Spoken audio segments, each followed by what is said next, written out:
Jason McCourty. I'm a former NFLPA Executive Committee member, so I'm honored to be here and be able to represent the union here and be able to kind of be a conduit for you guys to them and answer questions and kind of just give you guys a state of where we are as a union. But before we get into all of that, each and every year here at the NFLPA, we give out the highest award or honor that we can, and that's the Alan Page Community Award, and that's given to somebody that not only does his job on the field, but makes an exceptional impact off the field in his community.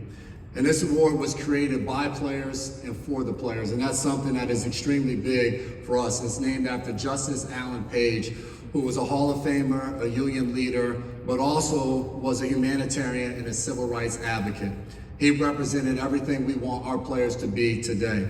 His dedication to service and leadership continues to help and guide and inspire all the guys that are currently playing. Throughout the season, you guys saw some of it. 18 players are named as community MVPs for the outstanding work that they do in the community. These guys don't do it for their recognition. They do it every single day to be examples in their locker rooms, but to uplift the communities that they're playing in. We were able to narrow it all the way down to 5 finalists, and that was Cam Bynum of the Minnesota Vikings, Demario Davis of the New Orleans Saints, Derrick Henry of the Baltimore Ravens, Ryan Kelly of the Indianapolis Colts, who's here today, and Darius Slayton from the New York Giants, who's also here.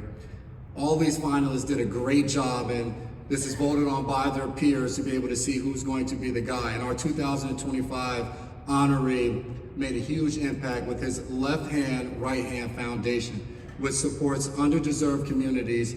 And this past December, he hosted a holiday party for 24 families, collaborating with the NYPD-led Far Rockaway Harlem and Bronx Giants program. In his 6-year NFL career, he's already donated $150,000 to support 150 young boys, and that's to help them with school and beyond. He also organizes free football camps in his hometown of Atlanta, provides meals and essentials for families in Georgia, Texas, New Jersey, and New York. He hosts an annual car show in New York City to introduce kids to career opportunities outside of football. After a league-wide vote, it's my honor to announce the winner of the 2025 Alan Page Community Award. The recipient will receive a $100,000 charitable donation from the NFLPA, and this year's winner is Darius Slayton. I'm gonna have Darius come to the stage. I'm also gonna ask Jalen Reeves-Maven to stand up, our Executive Director, Lloyd Howell, and then Jamia Washington from our partner at Big Brothers and Big Sisters of America.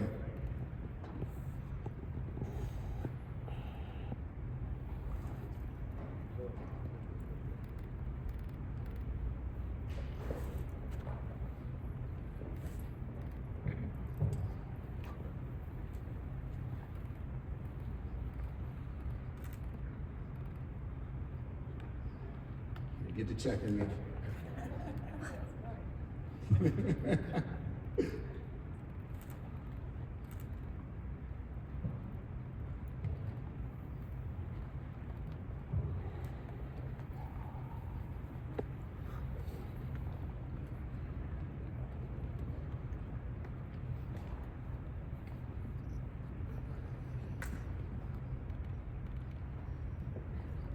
Once again, congratulations to Darius. Appreciate all the hard work that you've done.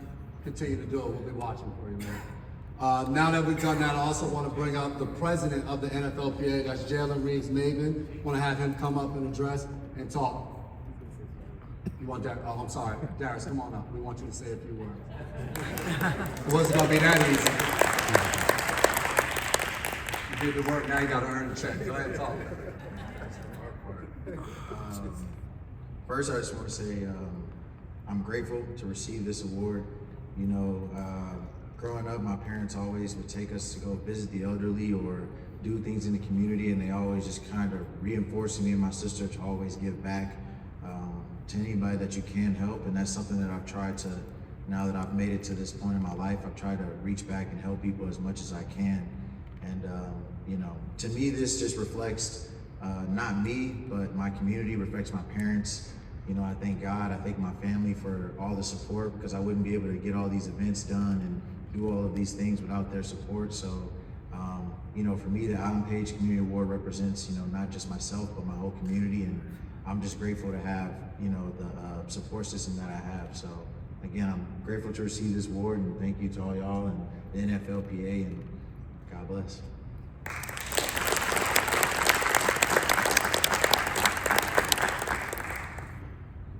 Jalen Reeves-Maven.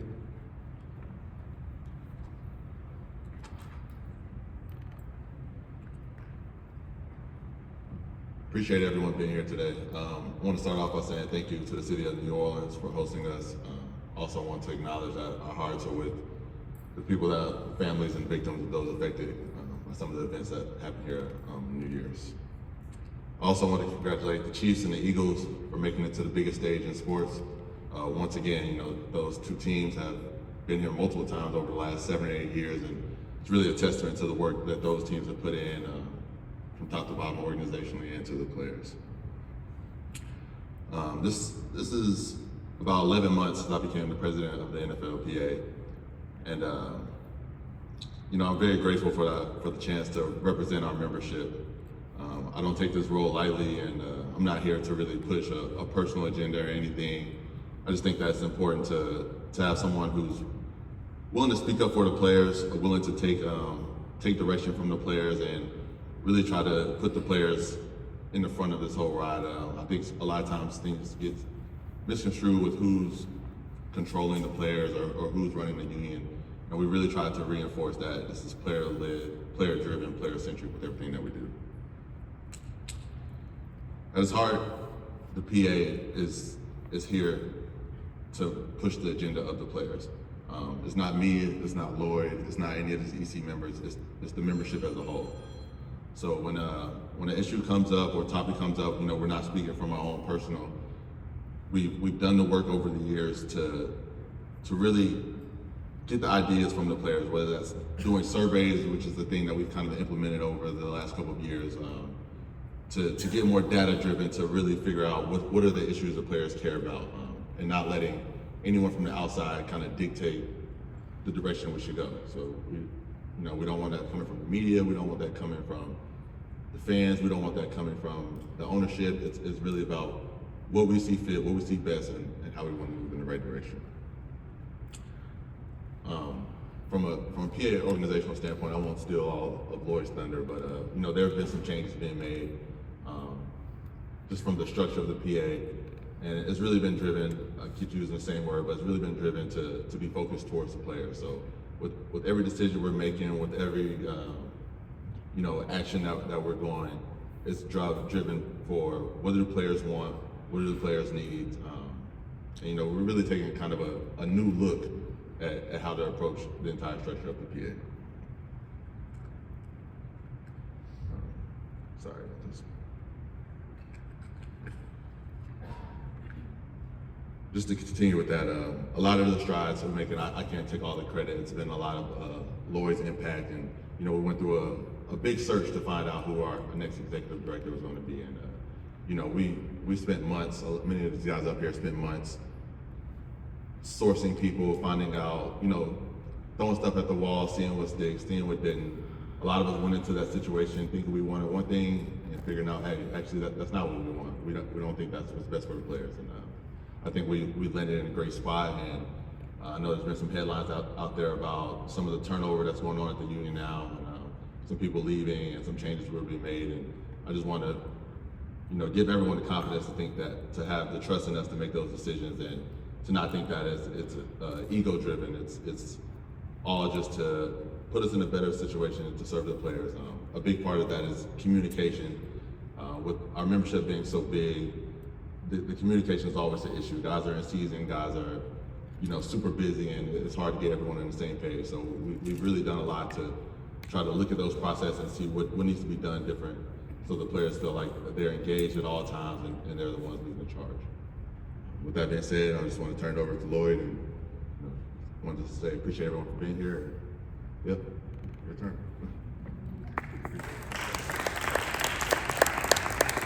Thank you, Jalen. Good morning, everyone, and thank you for being here. For me, it's been 18 months, so I think I'm past sort of the initiation. Before we get started, I'd like to take a moment to extend my deepest condolences on behalf of the entire NFLPA to the city of New Orleans and to individuals and families who were victims of the horrific terrorist attack. I'd also like to thank the city officials who have welcomed us this week and the first responders and law enforcement agencies who keep us safe.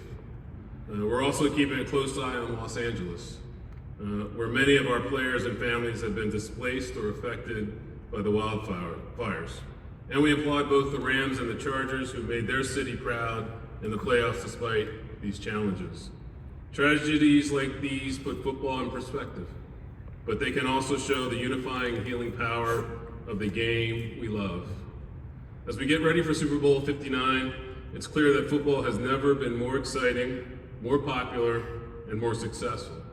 And because of that, it has never been more opportunities for growth. Many people deserve credit for the league's success, but none more than the players. So many fans tune in each week to cheer them on and marvel at their talent. That was evidence in 2024's Super Bowl. We had over 123 million viewers and ended this NFL games accounting for 80 of the top 100 most TV programs in the US, despite a presidential election and the Olympics. The players are at the heart and soul of this sport and this business. They need to be at the center of every decision that is made about the league's future. That's why when I was elected by the player leadership 18 months ago, I made it my mission to build a truly player-centric, data-driven advocacy organization with two primary goals: to help protect the health and safety of the players and help secure their financial future. These priorities are not just fair and reasonable, they benefit the league and its fans. Because if we protect and provide for the players, we also protect and provide for the long-term sustainable growth of the game.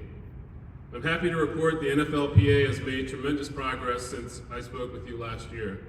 We're bringing in new skills and capabilities that will be needed to more effectively advocate for the players.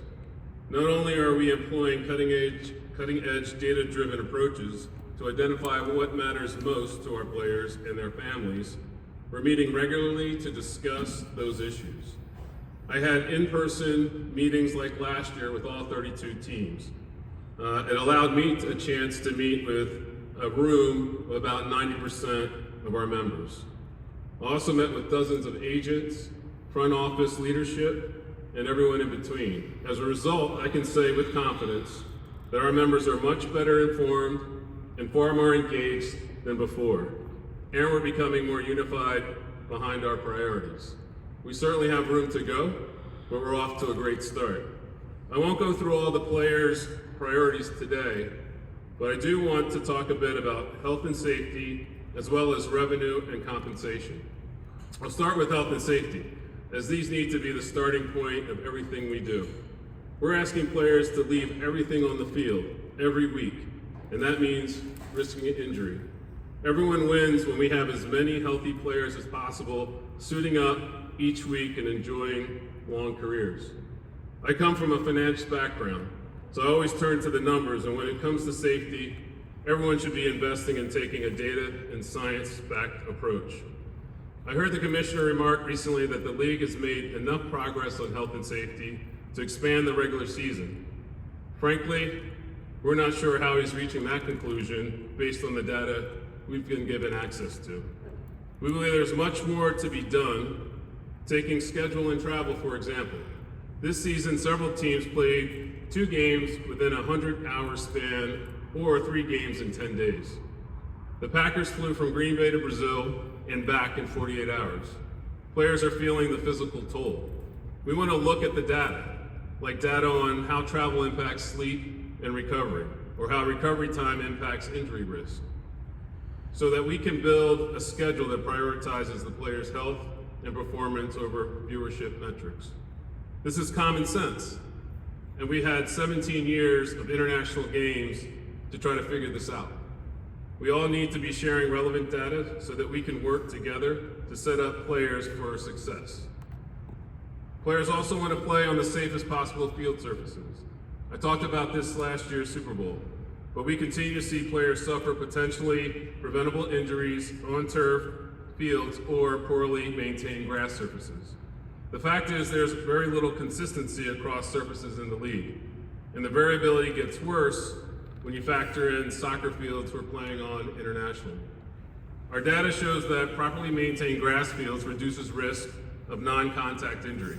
And we know the league has field-specific data on soft tissue injuries for each team.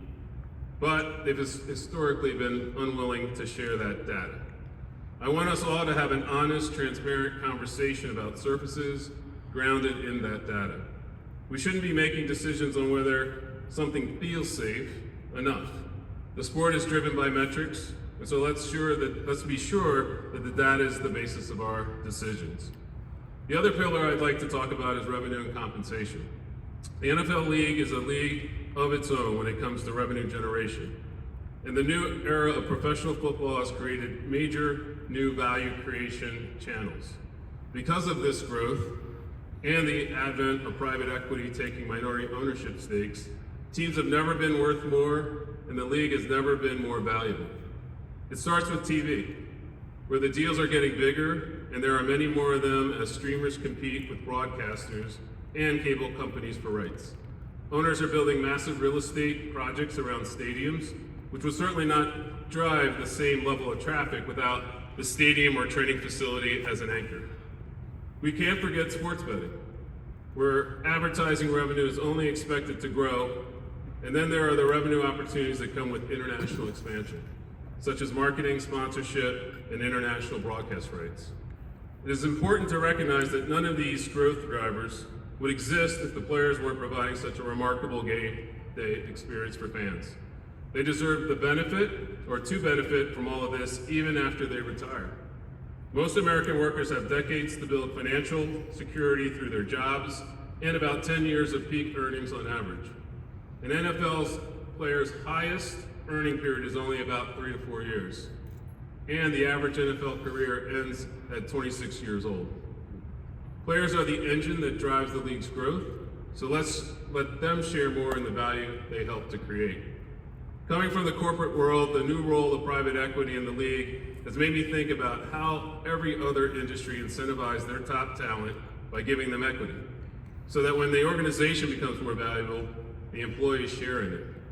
We look forward to working with our members to determine how we can explore compensation structures that provide the right performance incentives while also providing them income security they deserve, including benefiting more from the value they create.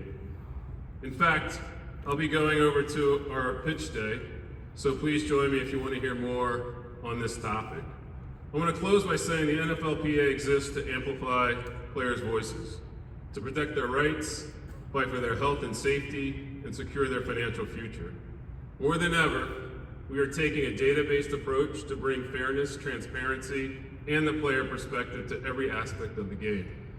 We'll continue to challenge the status quo for our members, and I want to say, undeniably, that the NFLPA and its members are engaged and more unified than ever. A player-centric future is a future we should all hope for. It will allow us to enjoy a stronger and more sustainable game that thrills current fans and creates new lifelong fans. This is our vision. It is exhilarating, it is building in momentum, and over the coming year we will work tirelessly to make this vision a reality. Thank you. Some of our EC members are here today. We have Case Keenum, Austin Eckler, Jalen, who you heard from, as well as Jason, all to help answer questions depending on what you would like to know more about. So with that, thank you, and now we can get to Q&A.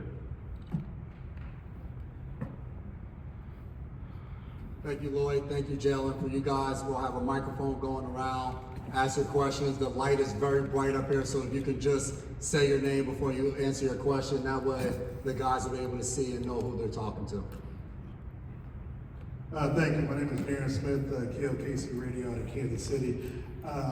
You talk about the 18-game season, and so I'm someone who covers the Chiefs on a day-to-day basis. And speaking with the players, including Chris Jones, they were one of the teams that played 3 games within 11 days. What is the union willing to fight for? Because it seems as though Goodell is intent on having an 18-game season before the end of the collective bargaining. What are you all willing to fight for in that case to the league, whether it's lifetime health benefits or guaranteed contracts that you all will not just cave to the league and give them 18 games just to get more money? Sure, thank you for the question. Let's start with a couple of facts. The length of the season is a CBA negotiated matter. And if anyone has ever looked at the CBA, it's about a 2-inch, 3-inch legal document that covers a variety of aspects of the sport. So any commentary outside of a formal negotiation is just commentary. And it's a player's decision as to what they will agree to do or not. Right now, when I have talked to the players over the last 2 seasons, no one wants to play an 18th game. No one. The 17 games is already, for many of the guys, too long. 17 games is also so lengthy that you're still dealing with injuries going into the next season. So there are a variety of issues that hang off of the length of the season before any form of negotiation. So what are those? Some of which I spoke to in my opening comments. You've got health and safety issues, recovery. What does that mean in terms of number of bye weeks? What does that mean in terms of the off season? What does that mean in terms of the complexion of the 18? Today, we've agreed in the last CBA up to 10 games overseas, and then if anything beyond that, you have to come to the PA to kind of get agreement. So when you talk about 18 games, what does the international composition look like, and where? There's evidence that we're going to go as far away as Australia, or they would like to go as far away as Australia. The Middle East, India, you name it, they truly want to look at the international expansion of the game. So how does that fit into 18? Work rules. We're already in discussions about different types of tackles, different types of blocking. That needs to be a continued sort of topic. Benefits. You mentioned healthcare. So what does that look like in terms of what's guaranteed if you're playing a longer season? If your off season is impacted by that, what does that look like? And what does it look like in terms of what we were able to do incentive packages for guys who make the 53-person roster? And oh yeah, maybe that needs to be addressed, the roster size, the practice squad. Then we get to the economics. So if I'm asking my workforce to work more, it's not as simple as I'm going to fall back on the all revenue split that currently exists. As you heard in my opening comments, what are the international opportunities? What are the guarantees, be it health or playing or whatever the case may be? So there are so many dimensions that hang off of the length of the season. And so none of the players, as I said, just to sum up, and probably want to hear from the guys, no one wants to play 18 games. Some guys don't even want to play 17. Just given the toll it has on their body and the lack of time to recover. So should we get to a point where we actually engage in negotiations and we open up the CBA, that'll be the time to get into all these other parameters above and beyond what's the length of the season.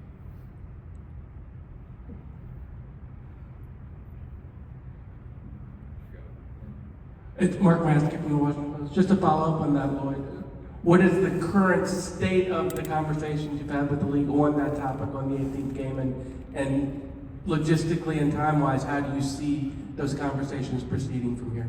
Yeah, I mean, they've been informal. I think the first time I heard Roger mention 18, I think it was draft weekend, and he did an interview on the Pat McAfee show. And so the first conversation we had, did I hear you right? Did you just say 18? And he indeed owned the fact that he had said 18. Since that time, Mark, we haven't had any discussions about it. Their side hasn't raised it. We certainly haven't raised it. So if anything, we've talked about international more so than the length of the season. And as I mentioned in my previous response, when we get to that point, we'll get to that point, but we're not at that point now. Before we move on, just with the 18 games, one of the guys, you guys are in the locker room every day. Is that a topic that's being discussed? And if so, what are guys saying when it comes to the 18 games? Yeah, I think the topic's been discussed, but it's more so been from just a headline out there, and honestly, guys saying no way, like no way we're doing that. But it's not been like a negotiation or a thing that, we put, this is happening, we gotta figure out what we want this fast. As Lloyd said, that's a CBA issue, and there's, tons of aspects and components to opening up a CBA to change the length of the season. So I think that, everyone sees the 18th game and we get a little bit scared, but as Lloyd said, there haven't been any negotiations or any formal discussions about an extension of the season. Okay. I'd like to add something to that too. I think all of us here and all of our teammates back home, we all love playing football. Do we all wish our season would have been longer? For other reasons, yes. This time of year though, the training room is pretty full. All of us are struggling to get our bodies back right. I know most of my teammates, we don't feel really normal until July comes around in time for another season. So this is probably not the right time to talk about adding another game. That's a regular season for us. So it's just, as far as the health and safety goes, that's a big issue for us. Okay. My name is Scott Morgan on South Florida Tribune. I would appreciate if everybody would kindly answer this question. Let's talk about Guardian camps and Guardian helmets. What are your thoughts about the early results on them, and do you think you're going to encourage your membership to go ahead and wear them, whether full-time as you get more and more accustomed to the technology? As I understand, it's helped a little bit, but obviously we're far from the finished product. Thank you. Yeah, I think, with the new data coming out showing that I think this year was the lowest concussion rate in the last 10 years. And I think you would have to say the Guardian cap might be a part of that. The kickoff rule changes might be a part of that. And as well as just been an effort over the last whatever years to reduce those type of hits that result in concussions. I think the data on the Guardian cap is still young. So I think there will be guys who take advantage of that, and you might see more guys in it next year than the previous year. But I don't think it'll come to a point where we need to mandate the Guardian cap for everyone. So. Yeah, I would say it's encouraging to see just the efforts from both sides to try to figure out this issue, because this is one of the major pain points for us when it comes to health and safety, this topic. And so for us to see, hey, there's some changes, hey, let's try this new Guardian cap, maybe try some other technology. You see the neck collar things that people wear is definitely encouraging. And as Jalen said, it's still young, and so we'll still continue to see the numbers. Did the Guardian cap help? It was other things, and for me personally, just wearing the Guardian cap, it feels heavy on my head. As a running back, just my balance and things like that. I use a lot of just just different movements, and so just making it more efficient for people. And I love that right now it's an option. You can use it if you like. I actually had 2 concussions this last year, and I still feel like the equipment that I was wearing was still sufficient enough. I think it was just the hits that I took, unfortunately. But at the end of the day, it's just, again, really encouraging to see the efforts being made, and we'll continue to go and try to make it as best as possible. Randall Williams, Bloomberg News.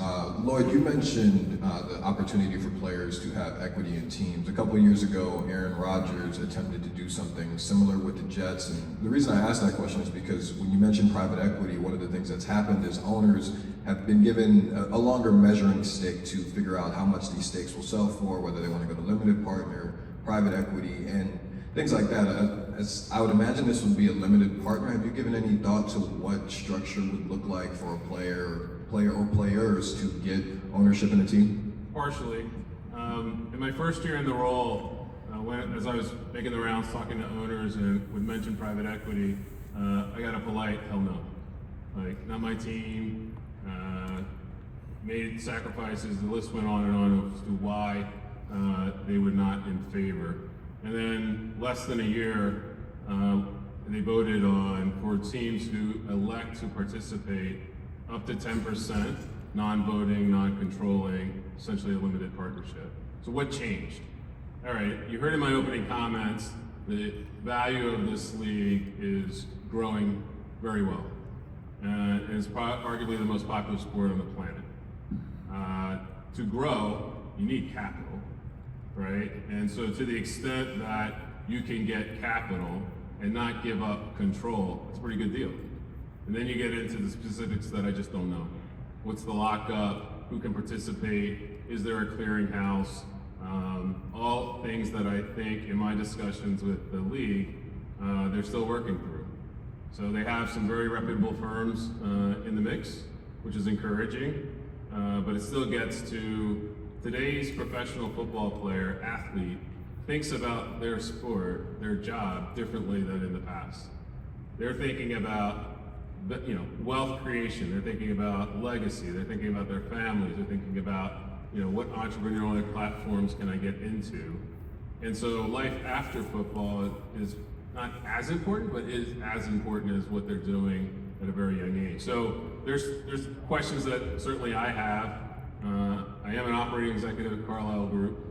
I do understand enough to be dangerous when it comes to private equity.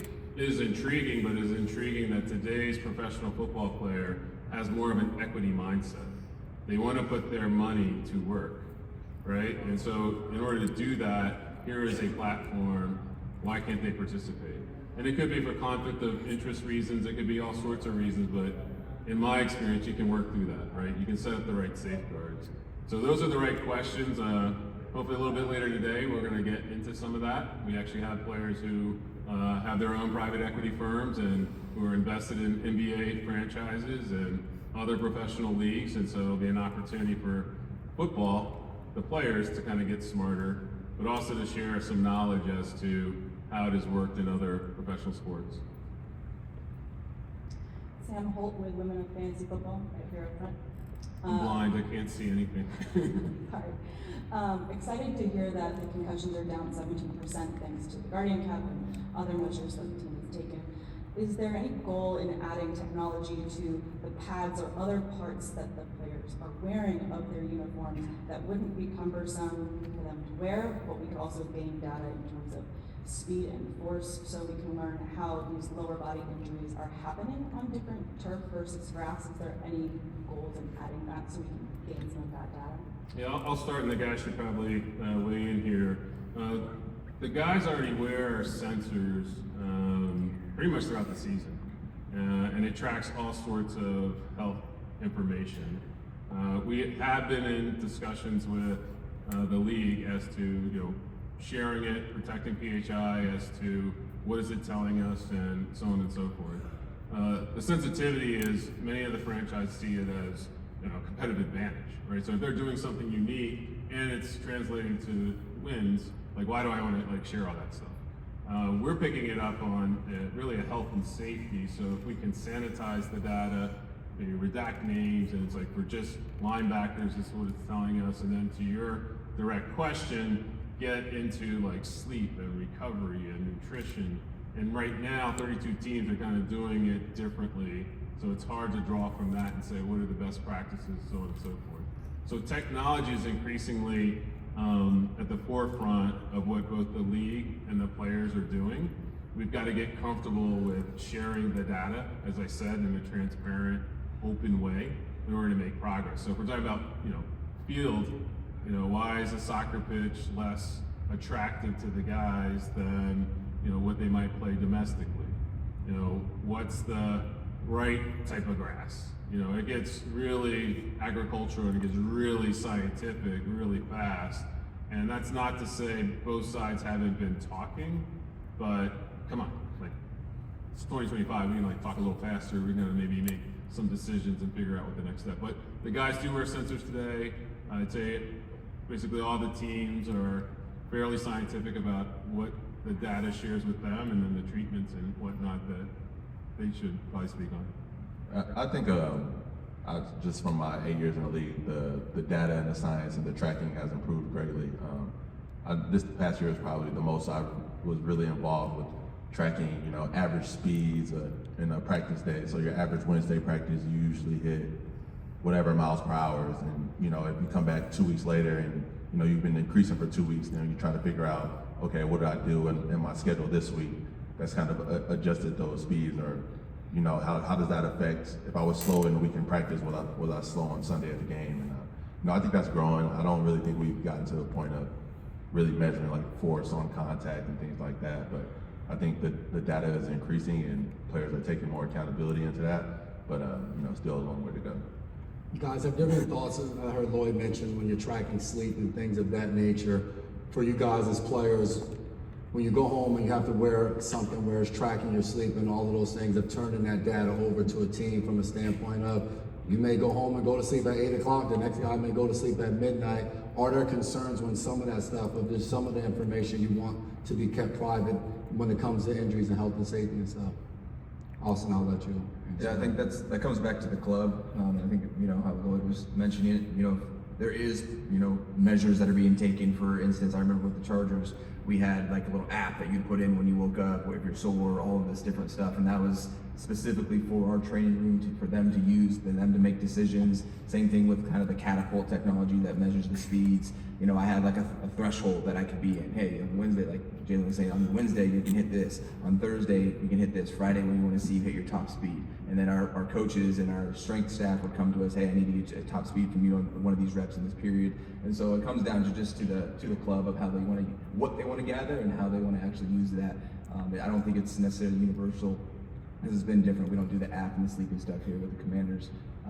So it just depends on the team and what tech they want to use. It is different from team to team, and it's changed obviously over the years. Technology's changed. I actually have a question, Lloyd. If you touch on like some cleat stuff, we talked about equipment. I know the equipment room, arc room, everyone I've been in has done a great job with helmet selection. A lot of the data there, but are we doing some stuff with cleats and field surface, kind of the interaction of those two? We are, and so today all the players have a lot of autonomy about what they would prefer to wear foot-wise, and it could be for sponsorship, it could be for lots of different reasons. That being said, when you look at the field surface and you look at the shoe, there are more optimal situations than not. So we have been in discussions with the league at a very high level about what's the science, again, that says these are the preferred shoes given the field surface, given the position, what's available to the guys in terms of optionality, and we're far from getting to that. But Case's question is spot on, because when you think about the length of the season and your position and the field surface and the conditions that you might be playing in, snow, rain, whatever, what are the shoes that are gonna, help the athlete, protect them from unnecessary injury, and then go from there. So for those of you who study the science around the helmets, there are probably about, half a dozen options for the guys to wear.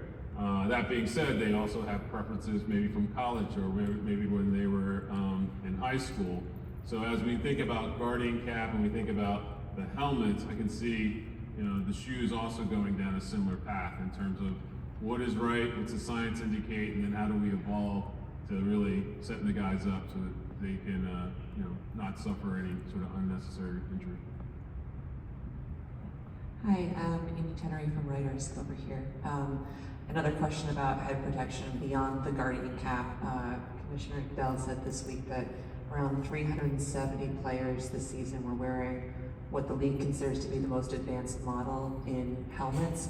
I'm wondering what communication you're having with your members to encourage them to make a choice for the best, what the league considers to be the best available models, and whether you would consider embracing any rules that would restrict the number of options that players have when it comes to helmets in the future. Yeah, we always, a lot of that is up to the equipment staffs for each team, and there's always been like a chart that kind of rates the different helmets. So you kind of, these are in the green, these are in the yellow, these are in the red, they might still be approved, and then like we have a list where it's like these, you can't wear these helmets any longer. And that's always case by case. We want to get everything data driven, but there's still an aspect of feel for a player who's been, playing this game for so long, and change is hard for some guys who've worn the same helmet for 6 or 7 years. And I think they've done a good job of creating those thresholds and saying this, like, we're not going to allow this. It's proven to be unsafe, and there's better options. So I think as time goes on, guys will, we want to get as many guys in those high green, top of the line helmets as possible. So let me address the process part of your question. So we're trending in the right direction. I think Roger shared that earlier in the week. We're at the table looking at the science in a variety of forums during Combine Week as well as outside of Combine Week. So to the good. The process of communicating to the guys is going to be picking up. We have an upcoming what we call our player rep meeting in March. It's typically where we share what's the state of affairs, what's going on. We're also revitalizing our participation in the competition committee, which many of these aspects also get raised. So on a go-forward basis, there'll be more communication than what we've had in the past. But Jalen's exactly right. A lot of what the guys are hearing are coming from their team. They're looking up at a chart, says red, yellow, green.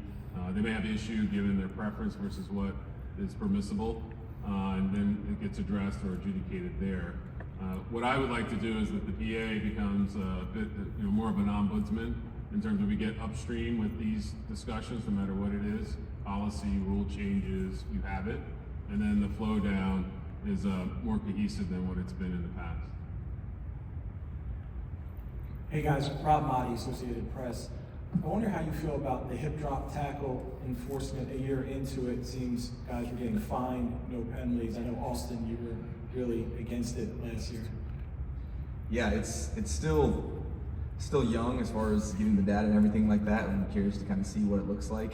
And this is again, talking about the competition committee, why we want to make sure that, hey, there's an actual equitable portion of what we're doing and what we're saying that's actually considered. We just want to make sure that the rules are clear and concise and that we're on the same page from both a health and safety standpoint, but then to also, keeping the game, what the game is. It's still a physical game. And so for us, it's in a position where, okay, let's see how it went. You put it out there. We had our voice. We put our narrative out there and where we stood on it. How did it go? And, if we're going to make a change, let's make a change. Or if not, let's really enforce, okay, how are you teaching this going forward? And if we're going to keep it and stay, let's make sure it's very clear on what it is, the rules, and how we're actually going to make a movement to make sure that we can actually help the players in not doing this. Because this is a violent game. It's a reaction game. It's not like I'm trying or anyone's trying to hip drop, tackle, swivel, whatever they call it. It's more so, hey, I'm trying to get this person on the ground so that I can do my job at a high level. And I get it. We can control ourselves. We're highly athletic players, but this is okay. What's the rules, and then also how do you enforce that? Because you're changing the game that we played for so long, and now putting these minor details in it, which might seem on the surface level like, oh, they'll figure it out. But that's changing our techniques. It's changing our fundamentals of the game. So again, just making sure that that's clear, and then also understanding that, hey, just making it fair as far as if you're fining guys, making that, hey, where's the line? Where's the line of this is a finable or this is one that is, you couldn't actually get away from. So that's what I would say on it. Mike Jones, The Athletic, he said 18 games is too long. That's pretty much the consensus. And a lot of guys feel like 17 is too long. Did you feel like that when there was the talk from going from 16 to 17, or after having played the 17, do you guys feel like, well, this is way more on our bodies than what we expected? Well, the decision predates me, so asking the guys. Sorry, Yeah, I don't think anyone is really in favor of going to 17. I definitely think you feel it on your body. You feel the mental toll, just going through the season and realizing. I remember like the first year after the last game, I'm like, oh man, we got one more. So that was definitely a kind of a wake up call when you're actually in it. But yeah, I would say that guys were against 17, and I think that guys are against. I know that guys are against 18. Yeah, I would say even just the thought of 18 games makes me cringe. Just personally speaking, like for me, my ankles as a running back, like takes a few months to heal up after the season. It's one of those things where you tape up and push through to get there to the end, and then you make playoffs. You get the opportunity to go out there and earn some more, more time on the field. It definitely extends it, and so I think that's worth it at that point where it's like, hey, chance to go be a world champion. But if you're out of that run, like you're like, all right, body is feeling it. Like even my neck right now, like just turning my neck is one of the things that takes a long time to heal as well. And so again, that 18th game, personally speaking, not speaking for the membership, is something that is really outrageous to me. If we're talking about expanding revenue, there's a lot of ways to do that in a safer way, and we're seeing that international, all these other advertisements and things like that. So I think it's coming back to what's the goal of that, and if it is the revenue, I think there's other ways that we can actually get about that. But yeah, definitely very heavily against 18th game. Yeah, going back to what I said before, I think all of us, we love playing football. There's no doubt about that, but every year the rookies come in, and about week 5 or 6, I'm like, so you guys ready? Like, you played a full college football season already with preseason and training camp and all that. It's like we got 10 or 11 more games, maybe more than that, and it's a long season. And like I say, do we love going to work and doing it? Yes, but do we want to protect our bodies and our livelihoods and be able to play with our kids, in the yard when we're done doing this? And whatever we can do to promote health and safety, and that's our first and foremost issue, and I think we want to protect. Yeah, Ben Fisher, Sports Business Journal. This is mostly for Lloyd, I think, but whoever. Lloyd, my question is about the union's finances. Your last tax document showed a big increase in assets, over $1 billion, but also we know that you offered a buyout package to a very substantial number of your employees. So I guess, what's the bottom line? What is the union's financial position right now? And if it is good, then why the buyouts? The position is adequate, not good or great. And I wasn't hired to be adequate. Our membership is expecting better communication, better support, more timely support, and as I mentioned in my opening comments, a level of sophistication that they felt they weren't getting. So a lot of the changes that have been reported are to be a great organization, is to have cutting edge skill sets, is to apply technology in a different way that the rest of the world's doing, but we're not doing. And driven by what the membership has shared with me in terms of their expectations and what they would like to see. Includes better communication, includes more frequent communication. A lot of the obvious things to maybe the folks in this room, but certainly we need to pick up the pace. So the changes that have been reported are really around talent, but it's to make room for these highly in demand capabilities that we don't currently have. Our finances are adequate, but when you think about things like private equity, you think about who our financial partners are, and we've made changes in that regard. Things are improving, but we're still not where we need to be. And so that's the connection between our finances as well as the changes that we're making organizationally. We have time for about two more questions. Right here. Lloyd, Charles Robinson, Yahoo Sports. Every time you talk about 18 games, you bring up the fact that it's collectively bargained. Roger Goodell knows this. And yet every time he talks about it publicly, the stance he seems to strike is, this is something that's coming. So I guess what I'd ask you is, how do you interpret that from his side? Is this posturing? Is he trying to draw you into negotiation? Is it arrogance? How would you characterize how he speaks about it publicly? I mean, I don't want to be flip, but you should ask Roger that.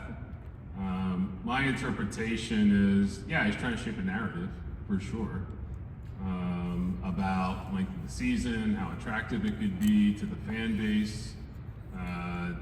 2 preseason, 18 games, ends around President Weekend. I mean, I've heard all this, and it's input, but when we open up the CBA and we get into a formal negotiation, a lot of what the guys have shared, what I've shared about recovery, science, how would that be taken into account no matter what the length of the season is?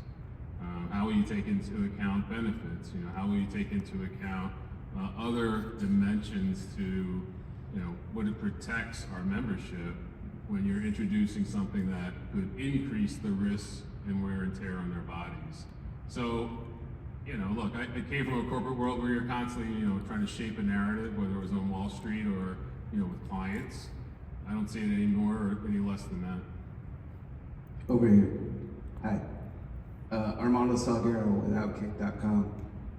I'd like to know from the players, I get that 18 games is a non-starter for you, and I'm sure you understand it's a negotiation. Is there anything that you envision can move you from non-starter, heck no, not happening, to, okay, well, maybe acceptable? Do any of you have any vision of what that might be? I would say I wouldn't say it's fair for any of us up here to say what that should be. You know, we speak for, there's thousands of guys that we speak for who are not here, and you know, frankly, we haven't been deep enough into conversation into figuring out the true points that everyone wants to get to. So for any of us to say up here, you know, double my pay in 18th game, then we can do it, would just be, you know, it would really be disrespectful to our membership. I'd say there's only one, in my 13 years of playing, there's only been one season I've played all 16 games. It was a 16-game season at that point. So, just like Jen said, it's hard to say, you know, to wrap your mind even about around that. Smart guys right there. Don't give out your negotiation tactics to the media. Appreciate all of you guys for coming here and being a part of this, asking in-depth questions. Thank you guys for coming here and answering. Hope everybody has a wonderful week down at the Super Bowl here in New Orleans. Enjoy your time. Be safe. Appreciate it, everyone.